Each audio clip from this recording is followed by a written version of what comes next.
Welcome back, guys, to another one of my ultimate shotgun guides, and boy, feels like it's been forever. It's been like, what, 2 weeks? Thanksgiving was just last week, and I spent most of that with my family. I had an awesome time, and I hope most of you guys did too. I mean, I love the holidays. This time of year always gives me a kick in the nostalgia with the smell of fireplaces and seeing Christmas decorations everywhere. I don't know, it just takes me back, but anyway, I know it's been a hot second, but I finally did it, and here is my shotgun guide for the Origin 12, the spammy semi-auto shotgun of the game, the brecci of Modern Warfare, if you will. Now, it definitely isn't a brecci, at least in terms of performance, maybe in spirit, but this gun is usually considered one of the worst guns in the game, at least from what I can tell on Reddit and other people talking about it, and I can see why, comparing it to most of the other guns in this game that absolutely melt you. But I also think that people don't give it a good chance and they don't level it up and try it out more than just a couple of games. So before I continue, I just wanted to say that I hand tested all of the data you see in DaVinci Resolve, which is the free video editor, and I tested it at around 60 frames per second. So without further ado, let's get into some of the attachments. First off, we're going to take a look at the muzzle attachments. So looking at them, right off the bat, you're going to notice the variety isn't quite there with range increasing attachments. The only attachment which really benefits the gun in any way besides maybe noise suppression from a silencer is the choke attachment, and this is going to tighten your pellet spread. And it says increases your damage, but I'm pretty sure that's a mistake because it doesn't, and it's just going to help maybe with damage range, but not really any more damage. So try to ignore that. It's mainly just for the pellet spread, honestly. Now, as you can see from the pictures of my testing, it does help, but it's not that huge of an upgrade to the spread. The spread is determined mainly by the barrel you choose, and since the choke doesn't really significantly make a difference to the gun's performance, from what I could tell, I don't really recommend running it over some of the other attachments we're going to go over. It isn't terrible, you could still run it if you choose to, but I don't think that compared to some of the other attachments that you'll find it to be particularly useful over running maybe a larger magazine for the gun, like the 12-round magazine. In my opinion, you're better off saving one of your 5 points for a different attachment.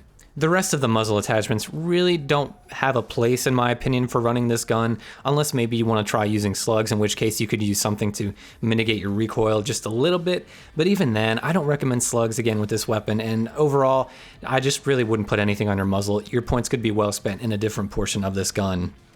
Up next, we're going to go over the barrels. Now, the barrels for this one, as for every other shotgun, is really the meat of your gun. This is going to be how you get a significant impact on how your gun is used and how well it can perform. Now, there's 3 barrels to choose from besides the standard one. We have the wide shot barrel, the impaler, and also the precision barrel. Now, first, we're going to look at the one-shot ranges for each of them. And as you can see, the wide shot has an absolutely pitiful one-shot range, but the impaler and precision are actually pretty decent considering that this gun is a semi-auto. The impaler has virtually the same one-shot kill as the precision barrel. I couldn't really find too much of a difference, but this is a spammy shotgun, so we're going to take a look at the 2-shot kill range for these barrels, which in my opinion is a little bit more important than the 1-shot distance for this type of gun. Here is the 2-shot kill range for the widespread barrel. Now again, as you can see, it's not that great. The spread is just a little too much for this barrel. And yeah, you're getting a decent movement speed bonus, but what's the point if it's still going to take 3 to 4 shots to kill when the enemy can just kind of kill you before you get shot number 3 out? So with the other 2 barrels, they're much better. And honestly, like the 1-shot kill distance, the 2-shot distance isn't that far off from each other as well. So what would be the benefit of choosing the larger barrel? Well, it does add a bit of damage range, but considering the fact that you need to be very close with this weapon and that's how you should be playing, why would you want to get hit markers from further away? Just doesn't really seem to add much to me, unless you're playing hardcore mode. That's the only kind of instance I could see that. But it doesn't help the lethality at the actual distance that you should be using the gun, so it really isn't worth it in my opinion. So the impaler barrel does add some nice range, but the precision barrel lets you run a little bit faster and doesn't impact aim down sight speed quite as much. And because of how little the difference in damage is in the range that matters, I opt for the precision barrel so that I can maintain a little bit more mobility than the larger impaler barrel. Now, before we hop into the lasers, let's take a look at the basic sprint out time for the Origin 12. The Origin 12 has a standard sprint out time, or the time it takes to go from sprinting to shooting your gun, of about 283 milliseconds. This is pretty average, and it's actually a little bit slower than the base sprint out time for the Model 680, which was about 267 milliseconds, or around 17 frames. The difference isn't that bad though, and it's basically 1 frame based on my testing. So an important difference between the Model 680 and the Origin, however, in terms of attachments, is that the Origin actually has 3 separate attachments that can all affect sprint out times. We have 2 lasers, and then there is also a rear stippled grip, which helps sprint out time and ADS time. So first the lasers. The red laser changes the sprint out time to about 250 milliseconds, which, like with the 680, isn't too much of a big change, but at least you aren't visible to other players with it. It's roughly 1 to 2 frames of a difference if you're curious. Now the green 5 milliwatt laser changes your sprint out time to about 167 milliseconds or 10 frames, which is awesome. It's an awesome improvement, and this makes it on par with the Model 680 when it has the green laser attached. But what about the stippled grip? So on its own, it takes it down to about 233 milliseconds, which is actually better than just the red laser. But if you stack that grip with the red laser, it goes down to about 200 milliseconds or 12 frames, which is a good improvement. Now, stacking the green laser with the stippled grip, it takes it all the way down to 133 milliseconds or 8 frames, which is pretty damn fast. And it's actually on par with some of the SMGs that I've tested, like the P90. The quick sprint out time is definitely making up for the longer time it takes to kill people with this gun. And it helps emphasize that this gun is definitely a gun to be running and gunning with, more so than the other shotguns. You'll be able to do great if you can get up close and pop off at least a shot before they're able to shoot you once, since you have that quick sprint out time. So for grips, you have a bit more versatility, but honestly, you should be running the green laser yet again, considering how important sprint out time is, at least in my opinion. Just be careful with that giant green beam coming from your gun, and be mindful of it. Aiming down your sights will turn that light off, so use that little tip to your advantage around corners or when you're trying to be sneaky. Now for the stock attachments. So this part of the episode is a little bit more tricky to do because unlike other shotguns, the Origin is a semi-auto spam machine, so recoil actually can be somewhat of an issue, especially if you're newer to the game. As for my recommended attachment, you probably saw this one coming, I of course recommend the no stock attachment. It gives a boost to the movement speed and the ADS speed as well, and these are really important attributes for any shotgun. Now the problem is that this will also increase the recoil significantly, especially if you're aiming down sights, which is when you notice the recoil mostly. However, given the nature of this type of gun, you don't need to be quite as precise and accurate as maybe a different type of shotgun that's one and done, or a different type of weapon completely. With the Origin, your focus is to get as many pellets out as quick as possible and just unload on the enemy and get them out of your face. Now at close ranges, you can get away with spam and being slightly off target because of how the shotgun works. Once you hit medium range though, you'll notice recoil becomes a lot more apparent and it's much more of an issue. If you are new to using this type of gun, I don't recommend it, but if you aren't new to this type of gun or if you're accustomed to recoil in Call of Duty, I would say that you probably won't have that much of an issue with the recoil. But as a whole, I generally advise not to challenge too often at medium ranges, mostly because this depends a lot on who you're playing against. So if you're playing against more, new players or newbies or people who are as competent, you can get away with some medium range kills and it's actually kind of fun. But for more advanced players, really, they're probably going to get to kill you before you get the chance to fire a third shot at medium range. Because of this, I recommend as a whole to play close quarters as much as possible by using the no stock attachment. And that's with every shotgun really, but with this one in particular, really try to play close quarters as much as possible. With other shotguns, they're a lot more forgiving at a little bit more of a range, but with this one, it's the least forgiving, which is how it makes up for it with that fast fire rate. So for stocks, try running the no stock attachment and being more mobile and closing the gap on your opponents. And if you are going to aim down sights, just be prepared for a little bit more recoil and push down and a little to the left on your joystick because the gun kicks up and to the right slightly. As a side note, I often aim down sights at more close ranges because I found it helps me get a bit more consistent one-shot kills, but it does make me have to play a bit more methodical as opposed to just spraying with the shotgun as soon as I run into someone. If you're holding a position, for example, no, not camping in a corner, then you may benefit from more aiming and being a little bit more methodical with how you play. Now getting into the grip attachments, there really isn't too much variety here in terms of what you should use in my opinion. Really, the clear-cut winner is the rear stippled grip. The other grips are really only useful for weapons that have a lot of recoil and that require you to be super accurate at range by improving stability.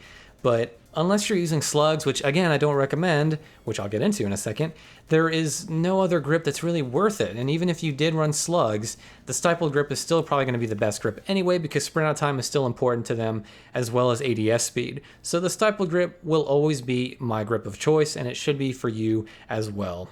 Before we delve into slugs as an attachment, I wanted to take a look at the magazine possibilities you have with this gun. So with the standard Origin, you have about 8 shots. I found this actually to be pretty good compared to a lot of semi-autos we've seen in the past, since with this one it takes about 2 to 3 shots to kill usually. I found 8 shots to be just enough to get the job done, but I do find myself needing a shot or 2 more at times. We do have the option of running the 12 round magazine or the ridiculous 25 round magazine, which, yes, I said that right, it's 25 shells before you need to reload. What? I want to address this right off the bat. Yeah, the 25 is a lot of ammo, and yes, it's awesome looking, but to be honest, it's way overkill on this gun. Running the 25 round drum adds a movement speed penalty and an ADS speed penalty, which for the amount of ammo I'm getting isn't that bad, but considering it's just completely unnecessary, I don't recommend running it. I just don't. In the end, the choice is obviously yours, but I stick with the 12 round magazine personally because the movement speed penalty is pretty minor, and I found that 12 is actually a perfect amount for me. I'm usually getting the kills that I need and having a little bit left over. Now, if you see the movement speed comparison here, you'll see that there is a bit of a difference in that the 25 round is slower, obviously, and compared to the ADS and movement speed penalty from the 25 round drum, it's a no-brainer for me. Since I haven't got to talk about it yet, and it is an important part of the gun, I did want to bring up the aim down sight speeds for some of these attachments as well, just so I can have them in the video. So for the Origin 12, the base aim down sight speed is around 18 frames or 300 milliseconds. If you add the wide shot barrel, it will take it down to 16 frames or 266 milliseconds. The precision barrel adds about 2 frames to that, and it comes out to about 20 frames or 333 milliseconds, with the Impaler adding about 4 to the total base aim down sights time, which is 22 frames or 366 milliseconds.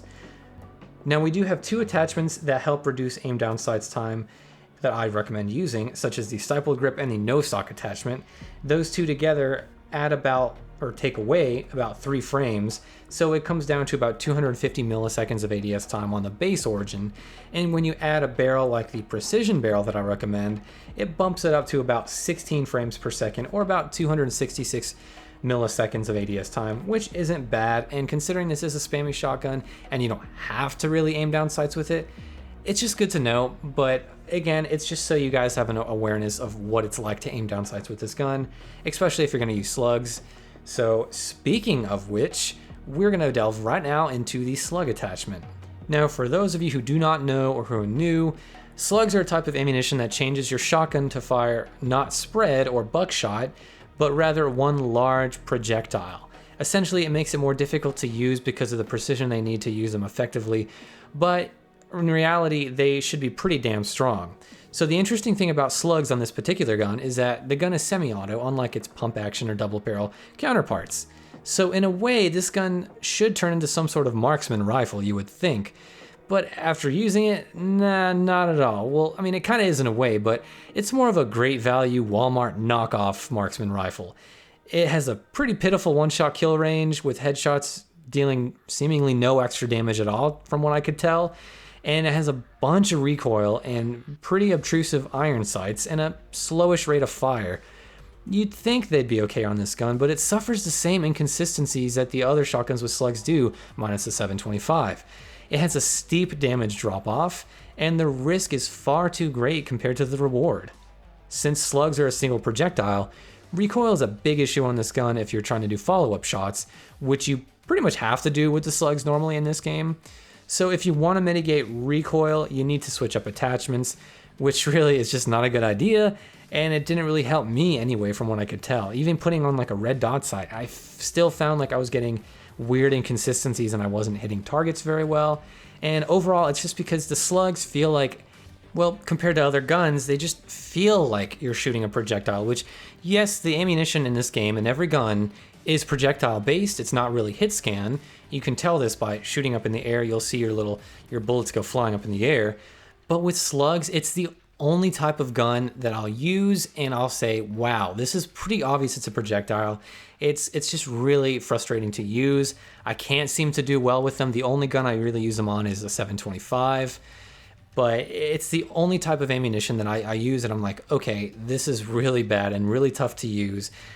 So I really don't recommend slugs. Again, that's just my opinion. I don't recommend them competitively. They are kind of fun to try. Like, go to Ground War and try and get a few kills with them, and you'll start to see, kind of get a feel for it. But even then, it's just like really inconsistent, and I can't seem to do well with them.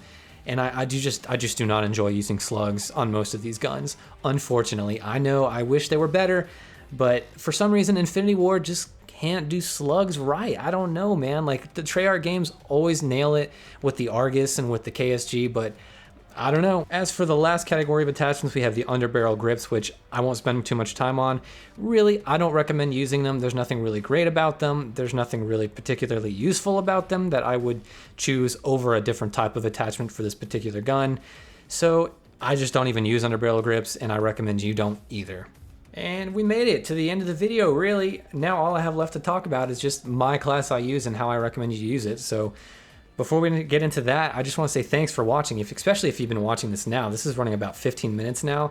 So thank you so much if you've been watching this. And I personally like my in-depth kind of videos to be longer, to get a little bit more thorough with information. So I hope you guys enjoy that kind of content. But anyway, let's get into my class. So for the Origin 12, what I end up doing is running the precision barrel with the 5 milliwatt laser, no stock attachment, stippled grip, and the 12 round magazine. Now you could switch 12 round mags with sleight of hand. I did notice that was kind of a fun little attachment to do. But overall, this is what I've been running for the majority of time. I do try the Impaler barrel at times, but the precision seems to be the most effective for my playstyle. And as for my thoughts on the gun itself, I think it's in a pretty good spot. I know it might be a little bit weaker than a lot of other guns in this game, but think about it. Do you really want this gun to be a problem? You probably don't. I've run into people using it before, and it's not that much of an issue to deal with. Yeah, they can get some annoying, like, spammy kind of kills, but that's how the gun is supposed to be played, right? So you can't really hate on them too much, but it's nothing at all like the Brecci from Black Ops 3, so don't even worry.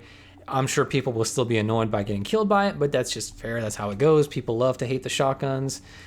And I think it's in a good spot. I think it's a fun gun to use to switch it up a little bit from the 680 and the R90 and stuff. Give it a try if you haven't. And in terms of content, that's about it for this video. It's a longer video, so like I said before, if you guys stuck with me, thank you so much. This is a long video, but I hope you enjoy this type of content because I love getting in depth with my shotguns.